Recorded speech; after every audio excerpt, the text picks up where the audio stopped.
Boa noite, Eija. Mais uma vez, né, a gente vai falar sobre o projeto Consciência Negra. Hoje, o que fazer com a liberdade?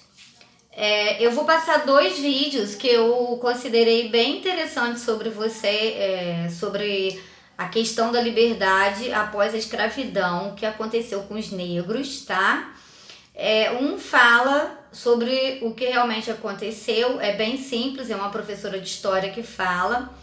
E o outro é o depoimento de um senhor de 120 anos de São Gonçalo. Hoje eu não sei se ele é vivo, tá? Se ele está vivo, mas ele fala sobre o período que ele foi liberto, né? Eu achei bem legal ele falando que o mais interessante para ele é que quando ele trabalhava ele recebia notinha, que o negócio dele era ele fazia o serviço e notinha para cá, né? Mas até há pouco tempo atrás ele ainda trabalhou, tá? E trabalhava na lavoura. E ele dá o depoimento dele pós-escravidão, né? Quando ele se torna liberto. A princesa Isabel assinou a Lei Áurea, mas o Brasil não deu condições aos negros de terem uma vida melhor.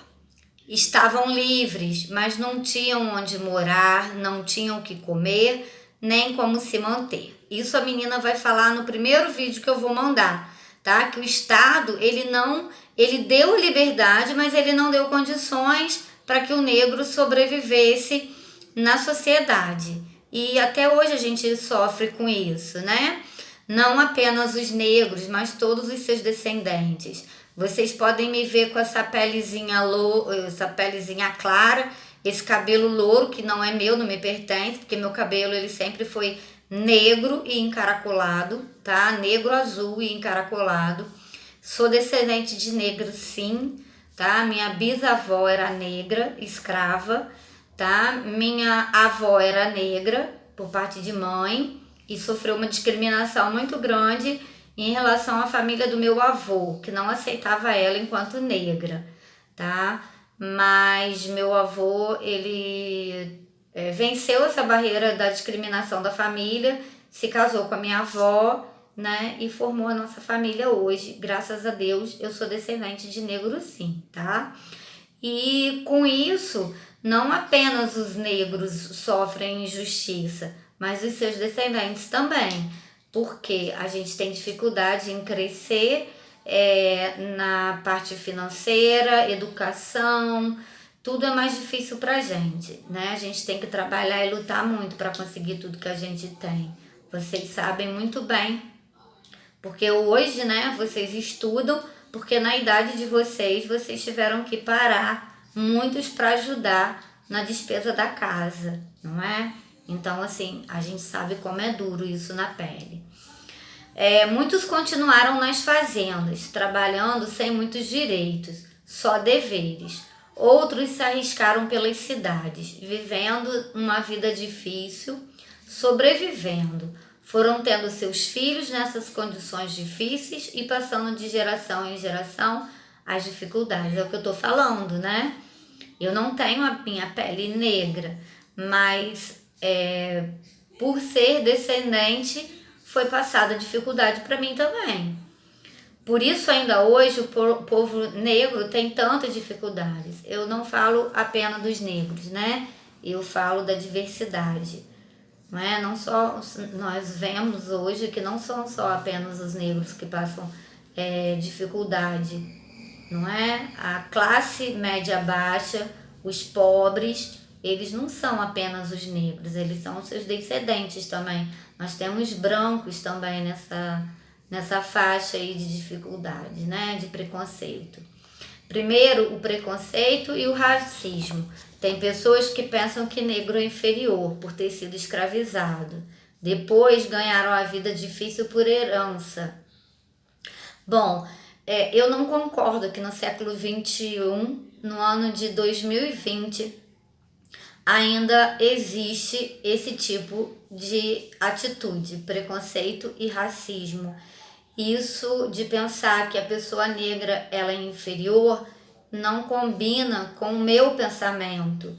e eu gostaria que esse pensamento ele fosse levado a todas as pessoas, porque não existe mais isso. Para mim não existe. Eu não consigo ver o preconceito. Eu não consigo tratar uma pessoa com preconceito, com racismo, com discriminação. Para mim somos todos iguais. Então eu não concordo com essa fala no século XXI, no ano de 2020. Vivendo tudo que a gente está vivendo, tendo que aprender tudo que a gente está aprendendo, aprendendo a ser outras pessoas, a conviver com outras de maneira diferente com as pessoas. Então eu não concordo, tá? Com de ver ou de ouvir ou de presenciar uma atitude de preconceito ou racismo. O fazendeiro branco, ao morrer, deixa a fazenda para os filhos. Os filhos continuam a cuidar da fazenda, tem onde morar, o que comer, como fazer dinheiro. O negro, que era escravizado, não tem nem onde morar. Construiu um barraco no mato. Ao morrer, não tem nada para deixar para os filhos. E assim os filhos passam por dificuldades. Essas dificuldades vêm sendo passadas de geração em geração. Bom, gente, mais uma vez eu vou falar que isso hoje não acontece apenas com os negros, né? Acontece em toda a sociedade de classe média baixa, não é? Que a gente hoje trabalha para que o rico enriqueça e para que a gente tenha um pouco e poder dar um pouco de conforto para os nossos filhos, deixar uma casa, encaminhá-los, né, no emprego, fazendo uma faculdade, mas isso não se dá apenas hoje com os negros, tá? Tô lendo aqui, é uma parte do projeto, né? Então eu tenho que falar sobre o projeto, mas não concordo apenas com a discriminação e o preconceito racial. Eu acho que a discriminação e o preconceito racial vai muito além da cor da pele, tá bom? E nós vamos fazer uma atividade. Pensando no que nós acabamos de conversar, faça um desenho sobre como deveria ser a moradia de todas as pessoas. Bom, eu moro numa casa de 3 quartos, sala, cozinha e banheiro e um escritóriozinho.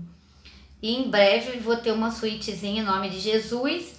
Tem uma área de serviço, uma varanda, um quintal e um terraço. E para mim, se todo mundo tivesse essa casa que eu tenho hoje, seria ideal para que tivesse o conforto.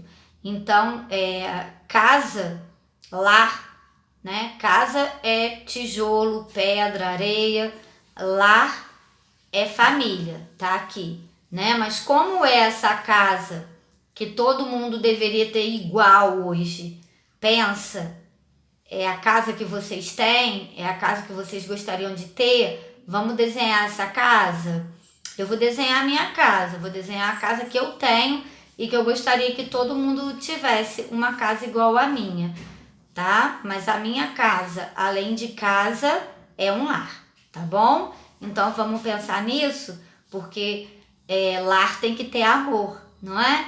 E amor a gente tem aqui entre a gente, que apesar da distância que a gente tem, hoje eu encontrei Sueli, matei um pouquinho da saudade dela, rapidinho, mas matei a saudade. E se Deus quiser, daqui uns dias eu vou estar com todos vocês, ok? Um beijo no coração e vamos ficar aí com a nossa aula, tá?